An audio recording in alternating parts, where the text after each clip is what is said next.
Hi, நான் பர்ஃபெக்டாக chest pleats எடுக்கிறேன், ஸ்ப்ரெட்டிங்கும் அழகாக பண்ணுறேன், பட் தென் ஸ்டில் எனக்கு இந்த ஃபர்ஸ்ட் ப்ளீட் மேலே போகுது அப்படின்னு நினைக்கிறீங்களா? இந்த வீடியோ உங்களுக்கு தான். எஸ், நீங்கள் பர்ஃபெக்டாக செஸ்ட் ப்ளீட்ஸ் எடுத்து அதை ஸ்ப்ரெட்டும் கரெக்டாக பண்ணியிருந்தாலும் பின் பண்ணுறது ரொம்ப இம்பார்ட்டண்ட். எனி கைண்ட் ஆஃப் ப்ளவுஸாக இருக்கலாம், அது காலர் நெக்காக இருக்கலாம், க்ளோஸ் நெக்காக இருக்கலாம், டீப் நெக்காக இருக்கலாம், என்ன நெக்காக இருந்தாலும் நீங்கள் பின் பண்ண வேண்டியது ரொம்ப இம்பார்ட்டண்ட்.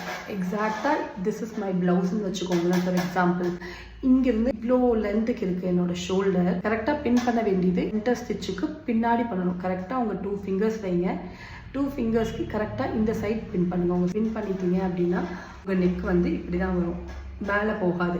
இதே கொஞ்சம் நான் தள்ளி ப்ளவுஸ் ஆரம்பிக்கிற இடத்துல பண்ணுறேன் அப்படின்னா ஆப்வியஸாக அது மேலே தான் போகும். நீங்கள் செஸ்ட் ப்ளீட்ஸ் எல்லாம் கரெக்டாக எடுத்தும் யூஸ் கிடையாது. So this is the main reason and hope you find it useful. இந்த மாதிரி சின்ன சின்ன விஷயங்கள் தெரிஞ்சுக்கணும் அப்படின்னா என்னோட அப்கமிங் சாரி ட்ரேப்பிங் ஒர்க் ஷாப்பில் ஜாயின் பண்ணுங்கள், which is happening on Feb 22nd and 23rd.